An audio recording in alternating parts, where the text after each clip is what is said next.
I did not grow up playing sports. However, 27 years ago, while standing at the finish line of the Bank of America Chicago Marathon as a spectator, something incredible happened. As I watched the runners cross the finish line, I've noticed that they were big, small, short, tall, every race and every ethnicity, and something said to me, wow, if they can do it, so can I. So the next day, I decided I'm gonna try this. So I started fast walking in my neighborhood. Eventually, my fast walking became jogging, and eventually I was able to run 1 mile without losing my breath. That was very inspiring, and I decided to run my first 5K. I figured I may be the last runner, but that's okay. I want to try this.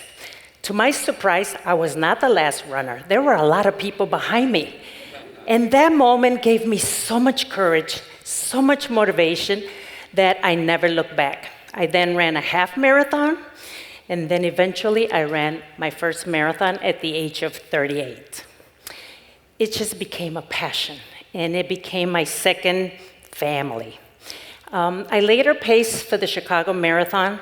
Pacing is those runners you see with the little sign. They help runners get to the finish line to help them reach their goal. I did that for 15 years in a row. I was addicted.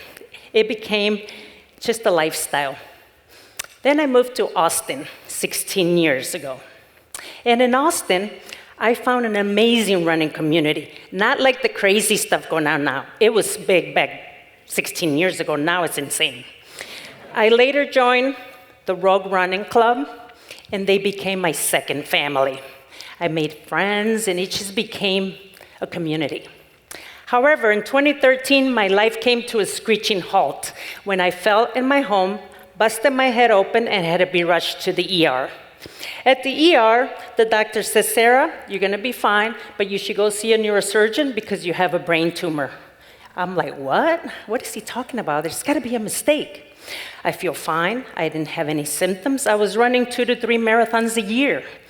But the reality set in, and I went to see a neurosurgeon, and he confirmed that the type of tumor that I had grows very slowly, and that I've probably had it for 20 years with no symptoms. So that was very shocking. I consulted with my family, and we decided to have surgery in June of 2015.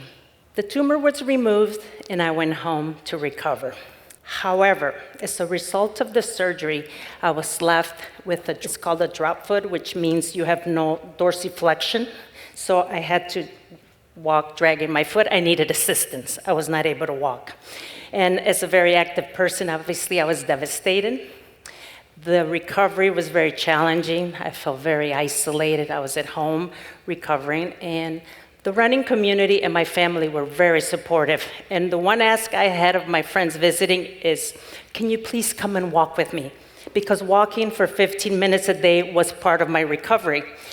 And when I didn't have anyone to walk with me, I trained my 60-pound dog to drag me down the street. And that's how I was able to get my walking in. At my follow-up appointment, I asked my doctor, Dr. Zhu, when can I run another marathon? And he said, Sarah, he kind of laughed, and he said, most of my patients just want to be able to walk again. You want to run a marathon? I said, yes. Now, mind you, I couldn't walk. But when he said, well, you're not going to hurt anything. Your tumor came back as benign, so that was a blessing. I was very grateful for that. But the recovery was the same. So he gave me his blessing, and that's all I needed to hear. I started training harder, going out for more walks. Eventually, I was able to walk unassisted, and eventually I started trotting, eventually jogging. And 7 months after my brain surgery, I was able to not only run, but I paced the Houston Marathon. It was a very bold goal, but I figured, hey, if I could run it, I might as well help others. So I paced the marathon, and then I went on to run my first 50-kilometer trail race. So I was extremely grateful that I had this second opportunity to do something I'm very passionate about.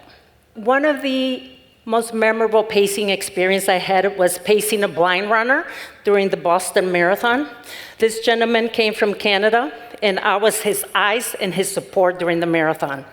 And that gave me so much satisfaction because every step we took it just demonstrated the human spirit. He was so grateful to have people like me volunteer to help blind runners cross the finish line. And that is one of my most memorable pacing experiences. Giving back to the community has been something I'm very grateful for. So not only was that challenging enough, after my brain surgery, I decided to set a very big goal for myself, and that is to run the ABBA World Marathon Majors. And that consists of 6 of the top prestigious marathon in the world, which is Chicago, New York, Boston, London, Berlin, and Tokyo. And this past March, I had the honor to cross the finish line at the Tokyo Marathon, completing the majors. It was my 59th marathon at 62 years old.